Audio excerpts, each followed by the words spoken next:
Hello guys, तो आज हम लोग कक्षा 10 गणित का त्रिभुज चैप्टर देखेंगे। इसमें सबसे पहले हम लोग देखेंगे जो इम्पोर्टेंट प्रश्न है जो 2026 में आने वाला है, केवल उसी प्रश्न सब का हल होगा। तो सबसे पहले हम लोग जानेंगे समरूप क्या है और सर्वांशम क्या है। तो समरूप किसको कहेंगे? 2 सेंटीमीटर वाला एक वृत्त है और एक 4 सेंटीमीटर वाला एक वृत्त है। 2 सेंटीमीटर और 4 सेंटीमीटर दोनों वृत्त है। अब इस वृत्त को यहाँ पर डालेंगे तो नहीं छुपेगा, दोनों वृत्त है, इसलिए यह क्या है? समरूप है। किंतु यहाँ 2 सेंटीमीटर और ये 4 सेंटीमीटर है, इसीलिए इसको हम कहेंगे समरूप। जो दिखने में एक जैसा हो किंतु इसका जो वृत्ताकार क्षेत्र यहाँ पर है वो ये छोटा है और ये बड़ा है, अर्थात इसको कहेंगे समरूप। सर्वांशम किसको कहेंगे? 2 सेंटीमीटर वाला 2 वृत्त हैं। अगर इस वृत्त को इस वृत्त के ऊपर रख दिया जाए तो ये वृत्त और ये वृत्त दोनों एक दूसरे को छुप जाएंगे, अर्थात इसको हम कहेंगे सर्वांशम। जो हर दृष्टि से क्या हो? बराबर हो, उसको सर्वांशम कहते हैं। और समरूप जो दिखने में एक जैसा हो किंतु इसका आकार क्या है? बड़ा या छोटा होगा, तो उसको कहते हैं समरूप। तो समरूप और सर्वांशम में समझ में आ गया होगा। आगे हम लोग प्रश्न देखते हैं 6.1। तो प्रश्न नंबर 6.1 का प्रश्न है, सभी वृत्त होते हैं, सब प्रकार का वृत्त, अगर वो 2 सेंटीमीटर वाले वृत्त होंगे और 4 सेंटीमीटर वाले वृत्त होंगे तो दोनों 2 सेंटीमीटर और 4 सेंटीमीटर का अलग अलग है, अर्थात ऐसा वृत्त को हम क्या कहेंगे? तो सभी वृत्त क्या होंगे? समरूप। सही उत्तर क्या होगा? समरूप। तो लिखेंगे समरूप, समरूप। दूसरा प्रश्न है, सभी वर्ग होते हैं। अगर वर्ग मान लिया, एक वर्ग जो है जिसका भुजा 4 सेंटीमीटर है और दूसरा वर्ग का भुजा 6 सेंटीमीटर है, तो क्या ये सर्वांशम होंगे? तो उसको नहीं कहेंगे। तो यहाँ प्रश्न बोला है सभी वर्ग होते हैं, सब वर्ग, तो सभी वर्ग सर्वांशम तो नहीं होगा, क्या होगा? समरूप। तो ही सही आंसर क्या होगा? समरूप, समरूप। अगला प्रश्न है, सभी खाली स्थान त्रिभुज समरूप होते हैं। सब कौन सा त्रिभुज समरूप होंगे? तो सब त्रिभुज में मान लिया जाए, हम एक त्रिभुज लेते हैं, वो त्रिभुज है हम लोग के लिए, अगर मान लिया जाए 6 सेंटीमीटर समबाहु त्रिभुज हो और एक ठो 7 सेंटीमीटर वाला समबाहु त्रिभुज हो, तो 6 सेंटीमीटर और 7 सेंटीमीटर का हो, एक दूसरे से अलग है, लेकिन इसका एंगल जो है चाहे वह 6 सेंटीमीटर का हो चाहे 7 सेंटीमीटर का हो, समबाहु त्रिभुज का प्रत्येक कोण 60 डिग्री का होता है, इसलिए सभी त्रिभुज समरूप होते हैं। कौन सा त्रिभुज? समबाहु त्रिभुज, क्योंकि चाहे वह 6 सेंटीमीटर का हो, 7 सेंटीमीटर का हो, 8 सेंटीमीटर का हो, लेकिन उसका एक कोण 60 डिग्री का होता है, इसलिए सही ऑप्शन क्या होगा? समबाहु त्रिभुज। सही आंसर समबाहु त्रिभुज।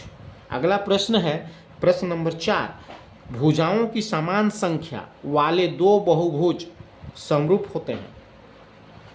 भुजा अगर समान संख्या वाले 2 बहुभुज समरूप होते हैं तो पहला रूल है उसके संगत कोण क्या होंगे? संगत कोण बराबर होना चाहिए। क्या होना चाहिए? बराबर। तथा उसकी संगत भुजाएं समान अनुपात होना चाहिए, समानुपाती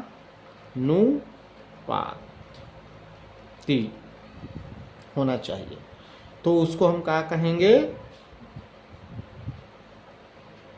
उसको कहेंगे हम समानुपाती। अगला प्रश्न है वो प्रश्न नंबर 6.2, प्रश्नावली का हल देखेंगे। यहाँ पर हल कर रहे हैं, उसका हल देखिए क्या होता है। ये प्रश्न क्या बोल रहा है, प्रश्न में जो बोल रहा है वो आधार से हल करेंगे हम लोग। चलिए तो आगे देखते हैं। प्रश्नावली 6.2 का पहला प्रश्न है। पहला प्रश्न, आकृति 1 और आकृति 2 में DE समांतर BC है। देखिए DE समांतर BC 1 में और इसमें भी DE समांतर BC। तो DE समांतर BC आकृति 1 और आकृति 1 में EC और 2 में AD ज्ञात करना। आकृति 1 जो है इसमें क्या निकालना है, E से C, यहाँ क्वेश्चन मार्क डाला गया है।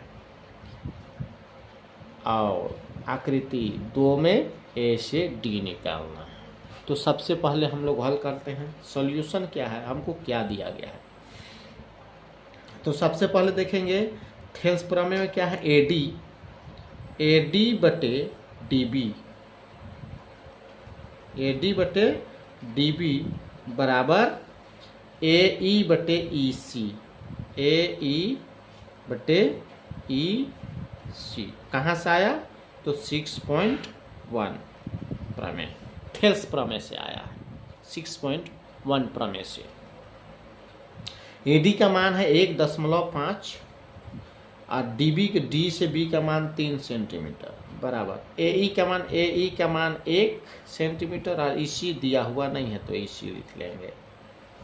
आगे पॉइंट के बाद एक अंक है, इसलिए नीचे पॉइंट हटाने के लिए नीचे 1 0 दे देंगे। पॉइंट के बाद एक अंक, 1 0 नीचे हर में 1 बटे EC कर देते हैं। अब क्या करेंगे, 15 का 15, 15 दूना 30 हो गया। क्रॉस करते हैं, EC एका EC 2 एका 2। तो EC कितना सेंटीमीटर आया बेटा, 2 सेंटीमीटर। सही आंसर 2 होगा। बगल में जो चित्र 2 दिया गया है इसमें क्या कह रहा है, चित्र 2 में क्या बोल रहा है, इसमें भी वही है। AD हमको निकालना है, ABC में DE समांतर BC दिया गया है तो लिखेंगे DE समांतर है BC। तब थेल्स प्रमेय क्या कहता है, AD बटे DB समान अनुपात में बांटेगा। AD बटे DB इक्वल टू AE बटे EC कहाँ से आया, तो थेल्स प्रमेय या 6.1 से। आगे AD का मान कितना दिया गया है पता नहीं है तो AD लिख देंगे। वैसे DB कितना दिया है, 7.2 है बेटा, 7.2। आगे A से E कितना दिया गया है, 1.8 और E से C 5.4। आगे तो यहाँ पर हम लोग देखेंगे AD बाय 7.2 इक्वल टू 1.8 और 5.4 है तो ऑटोमेटिक स्वतः हट जाएगा इसका पॉइंट। या आप कर सकते हैं यहाँ पर 18 और नीचे 54 लिख लीजिए। नीचे का 1 दशमलव का ऊपर 1 0 और ऊपर का 1 दशमलव है अंक है, एक अंक दशमलव के बाद एक अंक, इसलिए नीचे 1 0, दोनों कट गया। 18 का 18 दूना 36, 18 या 54 हो गया। क्रॉस गुना कर देंगे, AD और 3 करेंगे तो 3AD हो जाएगा। और इस 7.2 एका 7.2। अब AD को पक्षांतर करेंगे बेटा, AD को क्या करते हैं, पक्षांतर करते हैं। AD को क्या करते हैं, पक्षांतर करते हैं। तो 7.2 ऊपर चला जाएगा और 3 हर में आ जाएगा, 3 हर में आ जाएगा।